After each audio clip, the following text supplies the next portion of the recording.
The story of Moses. Ancient Egypt was a highly centralized authoritarian state with abundant agriculture and a robust governance system. Despite its prosperity, Hebrew slaves endured severe hardships. As the number of Hebrew slaves increased, the Egyptians subjected them to even greater oppression. One day, a male child was born in a Hebrew slave's household. The baby was exceptional, but due to a cruel law mandating the killing of Hebrew male infants, the mother was deeply saddened. The child's mother crafted a small basket made of reeds and placed the baby in it, setting it afloat on the Nile River. The baby drifted down the treacherous waters of the Nile, unaware of the danger.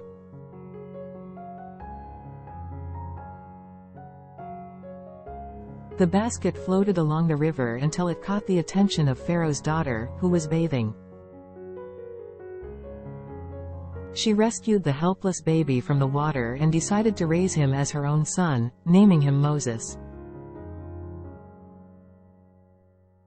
Moses grew up enjoying the best education and the glory of being the son of an Egyptian princess. However, Moses knew he was a Hebrew, not an Egyptian. One day, at the age of 40, Moses witnessed an Egyptian abusing a Hebrew slave, killed the Egyptian, and buried him in the sand without anyone noticing. The following day, Moses intervened when he saw Hebrew slaves fighting each other.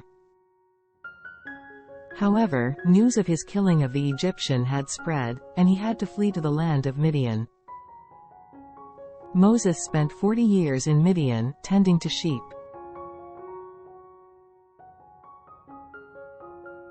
He married a woman named Zipporah and had 2 sons.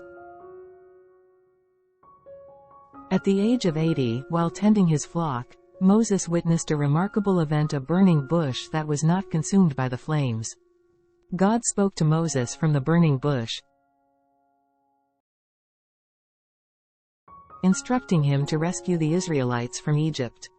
Despite his initial doubts, God showed Moses miraculous signs and promised to be with him throughout the journey.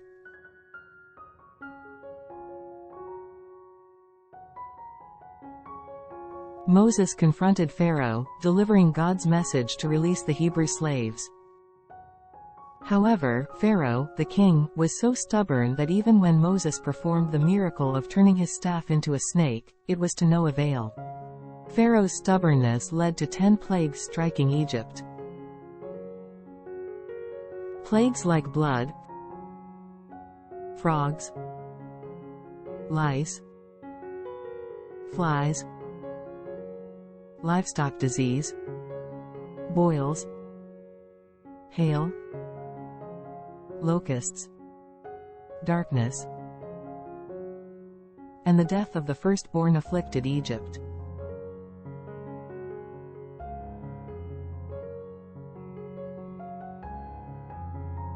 The Israelites were spared from these plagues. With the 10th plague causing Egypt's downfall, Pharaoh finally allowed the Israelite slaves to leave. When leaving Egypt, the Israelite slaves were able to obtain gold, silver, and precious stones from the Egyptians. As they left, Pharaoh changed his mind and pursued them with an army. The Israelites faced the Red Sea ahead and Pharaoh's army behind. The Israelites were terrified and very afraid. Moses raised his staff, and the sea miraculously parted, allowing the Israelites to cross on dry land.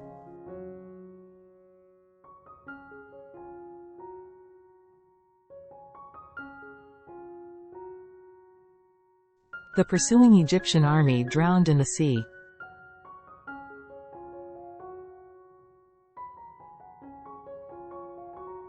During their journey through the wilderness, God led the Israelites with a pillar of cloud during the day and a pillar of fire at night.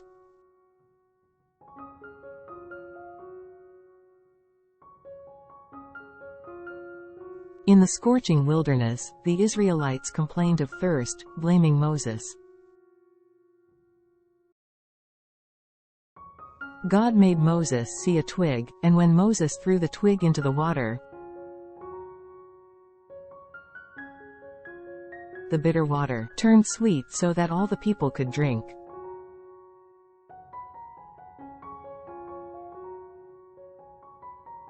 When the Israelites complained about wanting bread and meat,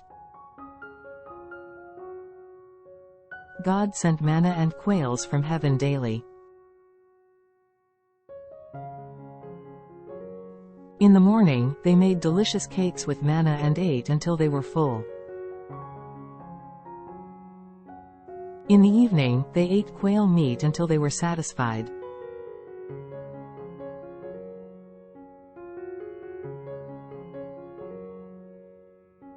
The Israelites grumbled again in the wilderness, this time for water.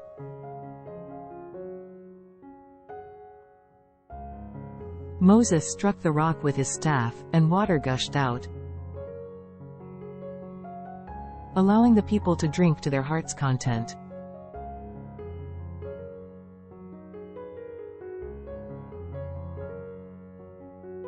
Moses sent 12 spies to explore the land of Canaan.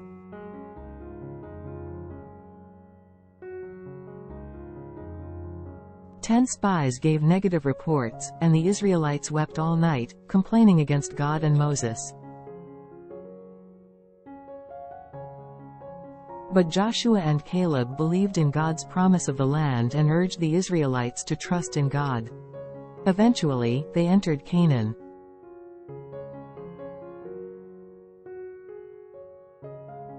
The 10 spies who did not believe in God's promise were punished by God's judgment. And the Israelites who complained against God and Moses wandered in the wilderness for 40 years, unable to enter the land of Canaan.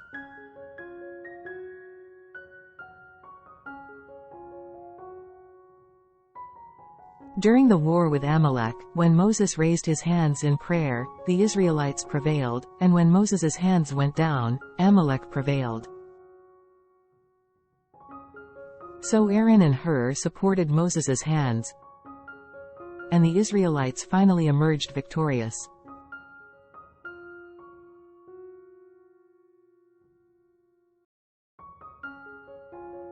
Moses ascended Mount Sinai, where God gave him the 10 commandments and laws for the Israelites to follow. While Moses received the commandments, the people below created a golden calf and worshipped it. They quickly forgot God's deliverance from Egypt. In anger, Moses broke the tablets of the commandments, and as a result, many people died as a judgment from God.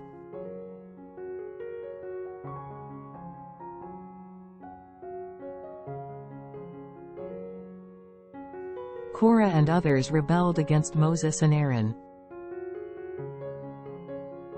The ground swallowed them, and their possessions disappeared.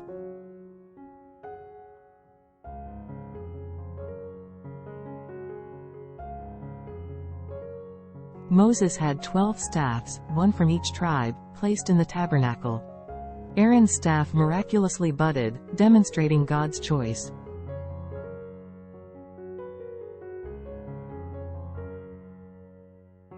The Israelites complained again about a lack of food and water, prompting God to send fiery serpents.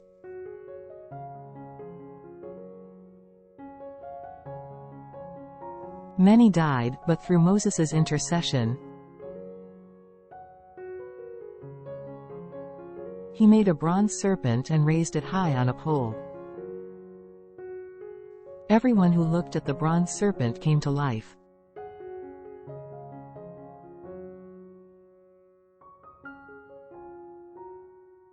Although Moses couldn't enter Canaan, he saw the promised land from a mountain. Joshua and Caleb, who believed in God's promises, along with the new generation, led the Israelites into Canaan. The Israelites began a new life in Canaan, the promised land.